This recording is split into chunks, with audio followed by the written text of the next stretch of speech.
두 분이 해결해 주실 겁니다. 오늘장 체크포인트 알아보죠. 토마토 투자클럽의 최원수 전문가, 김영일 전문가입니다. 안녕하세요. 안녕하십니까. 네, 반갑습니다. 네, 오늘장 체크포인트 두 분이 나란히 보시는 포인트가 있어가지고요. 살펴보겠습니다.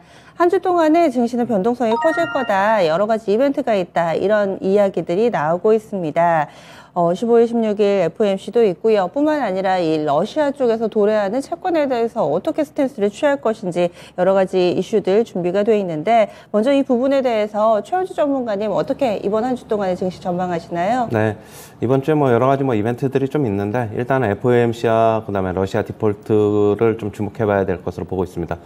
일단은 FOMC는 저는 좀 중립적으로 보고 있고요. 하지만 이제 점도표 결과가 더 중요할 것이다. 그렇게 예상을 하고 있습니다.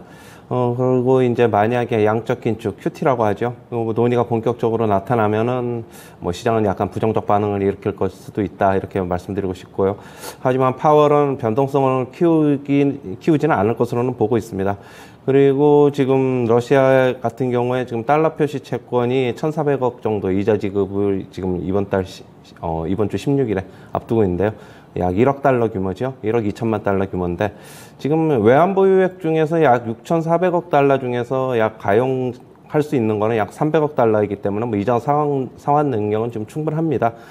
하지만 이제 고의적으로 디포트 할 가능성도 지금 계속적으로 얘기가 나오고 있는데요.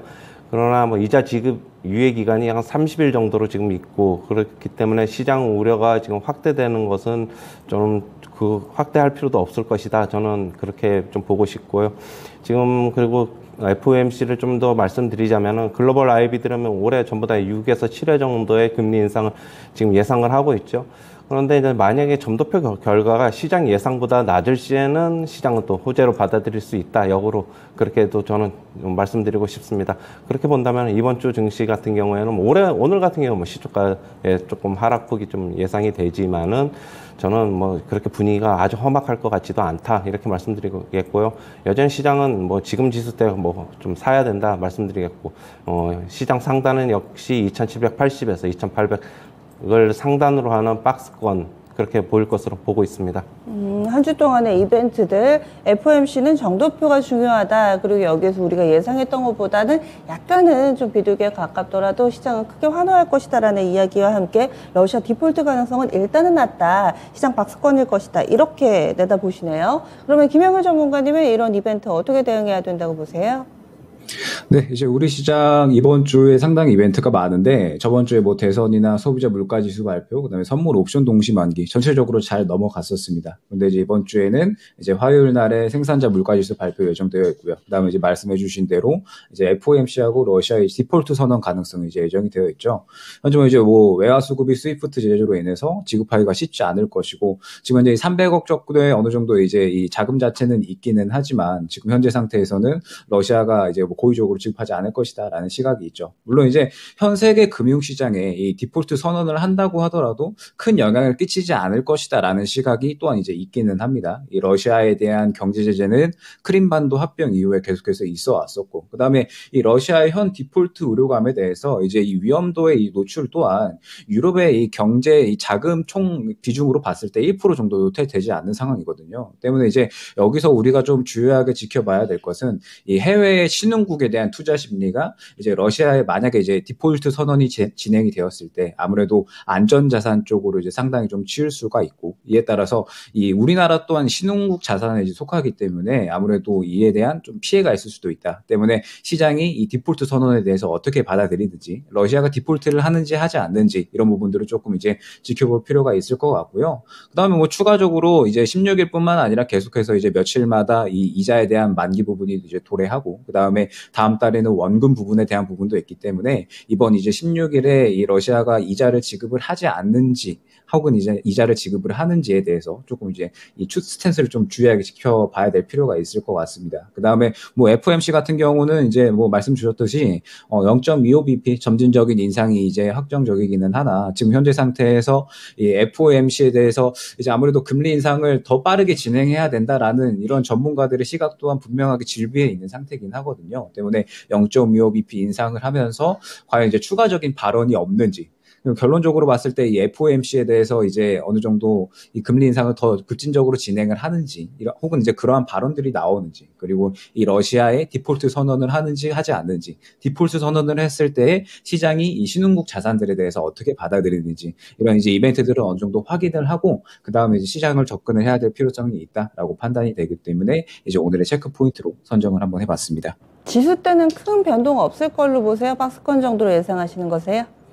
다만 이제 뭐 우리나라 같은 경우는 여전히 많이 저평가 구간이다라고 이제 판단은 되고 있고, FOMC 같은 경우에도 결과적으로는 지금 현재 0.25bp 정도 이제 인상할 걸로 이제 예상이 되고 있죠. 시장이 충분히 이제 어느 정도 예측한 부분에서 이제 상승이 나올 것으로 판단이 되기 때문에 이제 크게 더 떨어지지 않은 구간에서 이제 말씀드렸던 부분은 시장이 이제 변동성이 분명하게 있을 수밖에 없다라는 거죠. 이제 여러 가지 이슈들이 나와 있는 만큼 이제 크게 떨어지지 않은 선에서 이제 흔들리는 구간이 나온 다음에 충분히 이제 뭐 종목들을 매수할 만한 구간은 나올 거다라고 판단은 되고 있습니다. 그 때문에 이제 뭐 너무 큰 걱정은 하지 않고 변동성에 주의하자 정도로만 판단을 해주시면 좋을 것 같습니다. 네, 이번 주 이벤트 FOMC는 지난주부터 얘기 많이 나왔으니까 알고 계실 거고요. 현재 시간으로 16일입니다. 만기가 도래하는 러시아 채권에 대해서 어떤 스탠스를 취할 것인가. 1998년에도 러시아가 모라토리엄을 선언한 바 있죠. 과연 이번에 재현될 것인가? 이 부분도 이번 주의 핵심 포인트로 자리 잡고 있습니다. 그러면 두 번째로 어떤 부분 봐야 될지 확인해 보시죠. 네, 최은수 전문가 제약바이오에 주목하고 있습니다. 지원 확대 그리고 FDA 실사 재개가 될 것이다 라는 기대감도 있고요. 지난주 후반에는 셀트리온 그룹주들 지금 이 부식회계 그 혐의와 관련해서 벼랑 끝까지 갔다가 일단은 조금은 한숨을 돌린 상황, 이 부분도 또 제약바이오 섹터의 훈풍이 됐습니다. 과연 이번 한 주 내도 기대해봐도 좋을 만한 내용들이 많은지 최은수 전문가님 알려주세요. 예, 제약바이오업계가 지금 윤석열 당선자가 공약을 좀 내걸었는데요. 뭐 규제 확대와 결국에는 규제 혁신과 그다음에 지원 확대를 약속하면서 제약바이오업계들도 좀 이번 공약에 어떻게 보면 좀 수혜를 입지 않을까 그렇게 예상을 하고 있고요. 그다음에 그동안 이제 코로나로 중단됐던 FDA의 실사에 대한 기대감도 좀 있을 것으로 보고 있습니다. 일단 제약바이오업계는 윤석열 당선자가 지원 확대, 규제 혁신 약속했고요. 지금 컨트롤 타워를 지금 만들기로 했죠. 지금 제약바이오 혁신위원회를 설치하기로 했는데요. 거기서 이제 글로벌 산업으로 육선 발전하기로 이제 공약을 내세웠습니다. 그리고 고가의약품의 지금 건강보험 등재 과정 단축을 얘기를 하고 있고요. 그러면 이제 보상 확대도 예상돼서 시장 규모가 확대될 것으로 전망이 되고 있고요. 그다음에 원격 의료 도입 가능성도 계속적으로 주목해봐야 될 것으로 보고 있습니다. 그리고 지금 미국 FDA 실사 같은 경우에 지금 해외 실사가 지금 그동안에 코로나로 인해서 중단이 됐는데요. 거의 한 2년 동안 중단이 됐죠. 20년 3월서부터 중단이 됐으니까. 그러나 이제 본격적으로 신약 관련 개발 관련해서 미 FDA 실사도 기대가 된다라고 말씀드리면 신약 개발 관련해서 본격적으로 임상 승인도 빨라지지 않을까 그렇게는 기대가 되고 있습니다. 일단 뭐 관련주로는 뭐 제가 제약바이오 항상 말씀드리는데 좀 실적 나오는 것 좀 주목해보자 말씀드리는데 뭐 바이넥스, 뭐 HK 이노엔, SK 바이오팜, 그다음에 뭐 한올 바이오파마 뭐 이 정도 등을 들 수 있겠고요. 그다음에 신약 관련 개발은 역시 뭐 롤론티스 관련해서 한미약품, 그다음에 유대나필 관련해서 메지온 이 정도로 들 수 있고, 그다음에 원격 의료 관련해서는 비트컴퓨터, 인성정보 이 정도와 관련주로 정리해드리겠습니다. 네, 알겠습니다. 실적이 나오는 제약바이오주 그리고 원격 의료 관련된 부분까지 이번에 대선 수혜주 찾기 시장 분위기가 이런 부분에 영향을 많이 받는데요. 제약바이오 섹터도 한번 봄직하다 이렇게 아이디어 제시해 주시네요. 다음 포인트 넘어가겠습니다. 김영일 전문가는 자율주행 키워드를 가져왔습니다. 우리나라에서요, 자율주행 로봇이 인도를 이제 통행할 수 있는 부분 허용하는 거 추진한다라는 이야기가 나오고 있습니다. 뿐만 아니라 중국에서는 산업용 부품 무관세 혜택을 받을 수 있다라는 내용까지 전해지고 있는데 각국에서 로봇 산업 육성의 경쟁이 점차 더 고조가 되고 있습니다. 자율주행 이 키워드 봐야 될지 아니면은 이 부분과 플러스 알파로 이제 로봇 키워드 함께 좀 설명을 해주실 텐데 오늘 시장에 영향을 미치게 될까요? 설명해 주시죠. 네, 이제 현재 시장은 지정학적 리스크가 계속해서 영향을 끼치는 가운데 이제 정책주가 시장에서 가장 강한 강세를 보이고 있다라고 말씀을 드릴 수가 있죠.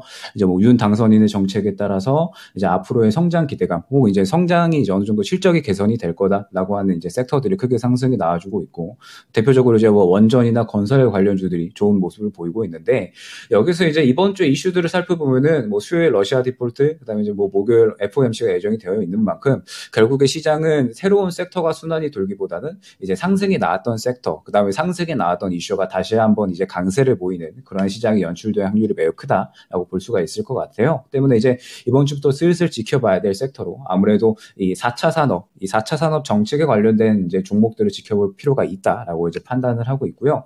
4차 산업은 현재 윤 당선인의 가장 주요한 정책 중 하나라고 이제 말씀을 드릴 수가 있을 것 같아요. 이제 뭐 우리나라뿐만 아니라 전 세계적으로 이제 4차 산업을 향한 과도기로 이제 접어들었다라고 이제 말씀을 드릴 수가 있을 것 같고 이제 윤 당선인의 정책 분야에서도 이제 뭐 빅데이터를 활용한 뭐 디지털 플랫폼 정보로의 전환 그러면서 이제 뭐 AI, 로봇, 자율주행, 바이오 헬스케어 등등 이제 4차 산업에 대한 정책적인 투자 내용이 상당히 이제 여러 가지가 포함이 되어 있고요. 또한 이제 이 로봇 산업은 현재 일례로 현대에서 뭐 인수한 보스턴 다이내믹스나 혹은 이제 삼성에서 이제 뭐 로봇 전문 태스크포스 이런 것들을 이제 새롭게 신설을 할 만큼 각 기업들의 투자가 적극적으로 이제 이루어지고 있는 상태다라고 이제 볼 수가 있을 것 같습니다. 또한 이제 이번에 정부에서 자율주행 로봇이 이제 보도와 횡단보도를 다닐 수 있도록 하는 법을 당초에 이제 원래 계획보다도 2년 동안 이제 앞당긴 이제 2023년부터 법을 이제 개정할 방침이기 때문에 본격적인 상용화 단계는 올해부터 좀 추진이 될 것으로 판단이 되고 있습니다. 때문에 뭐 로봇 시장의 성장 기대감으로 인해서 관련주들은 또 단기적으로 탄력이 또 나아질 수 있다라고 판단이 되기 때문에 뭐 티로복스나 혹은 이제 뭐 티로보틱스 혹은 이제 뭐 로보티치, 로봇 등등 관련주들도 이제 시장에서 굉장히 좀 좋은 흐름을 유지하고 있거든요. 때문에 어느 정도 좀 지켜봐야 할 만한 이런 섹터다라고 판단을 해서 오늘의 체크 포인트로 선정을 했습니다. 그 중에서 토픽 있으세요? 토픽은 티로보틱스 이제 좀 지켜봐야 될 필요가 있다라고 보고 있습니다. 예, 알겠습니다. 오늘 장 체크 포인트 알아봤습니다. 추천주 넘어가겠습니다. 두 분이 주목하고 있는 종목 그 가운데서 최원주 전문가가 지시셀이고요. 김영일 전문가 소룩수 가져왔습니다. 지시셀부터 살펴보겠습니다. 예, 녹십자 계열의 바이오텍 회사인데요. 지난해 10월 달에 녹십자 랩셀과 녹십자 셀이 합병을 했었죠. 그 다음에 뭐 지시셀 같은 경우는 국내 독보적인 세포 치료제 기술력을 보유하고 있고요. 지금 세포 유전자 치료제 분야 CDMO 사업 확대에 기대감도 있습니다. 그 다음에 합병으로 CDMO와 그 다음에 연구개발 능력 확대로 기업 가치가 증대될 것으로 기대가 되고 있고요. 자회사 아티바 나스닥 상장 기대감도 있습니다. 그리고 동사 캐시카우인 이문셀 LC가 췌장암 적응 확대 지금 임상 3상이 지금 진행 중으로 있어서 역시 기대감을 갖고 있고요. 최근에 주가 흐름 박스권 탈피 움직임 지금 횡보해서 상승 국면으로 접어든 것으로 보고 있습니다. 일단 매수가는 시초가 이하서부터 분할 매수 접근하시고요. 목표가는 84,800원, 손절가는 62,000원 제시하도록 하겠습니다. 네, 그래서 지시셀에 대해서 살펴보겠습니다. 살펴봤습니다. 다음은 소록수입니다. 김영일 전문가님, 이 종목 어떤 점 좋아 보이세요? 네, 이제 소록수 같은 경우에는 국내 이제 현재 시장에 알려져 있는 원전 종목 외에 숨겨진 이제 원전 관련주다라고 이제 볼 수가 있을 것 같은데요. 현재 이제 원전에 들어가는 특수 종목은 국내에서 단 이제 3개 업체만이 생산 중에 있는데 이 중에 상장사는 소록수가 유일하다라고 이제 말씀을 드릴 수가 있을 것 같습니다. 2017년부터 원종용 이제 특수 조명을 지속적으로 이제 연구 개발을 해왔고요. 그에 따라서 2019년부터 이제 현재까지 원전 조명을 계속해서 납품을 해왔었던 그런 이력이 있는 기업입니다.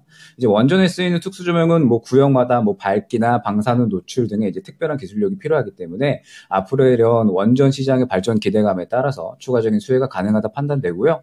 또한 이제 원전 납품 이제 이력에서 최고 등급인 A 등급을 획득함에 따라서 관련 기술력 또한 충분하게 인정받은 기업이다라고 볼 수가 있습니다. 앞으로의 이런 실적 성장성은 원전 시장의 확대에 따라서 충분하다라고 이제 볼 수가 있을 것 같고요. 또한 이제 상장 이후에 약 2년간의 긴 조정 끝에 완전하게 이제 바닥을 잡고 이제 시장에 관심을 받으면서 저점에서 본격적으로 주가를 돌려놓으려는 구간을 확인할 수가 있습니다. 공모가 수준에서 바닥을 확보한 만큼 이제 앞으로 본격적인 주가 턴어라운드 구간에 돌입할 것으로 판단이 되고 있고요. 매수가는 시초가 이하부터 분할 매수, 이제 목표가는 15,000원, 손절가는 11,000원 선정할 수 있도록 하겠습니다. 네, 아직 덜 알려진 원전주가 이렇게 있었네요. 소룩스입니다. 앞으로는 원전 관련된 종목군들 테마 분류할 때 이 종목도 좀 넣어둬야 될 것 같아요. 두 분의 추천주 그리고 오늘장 체크포인트 알아봤습니다.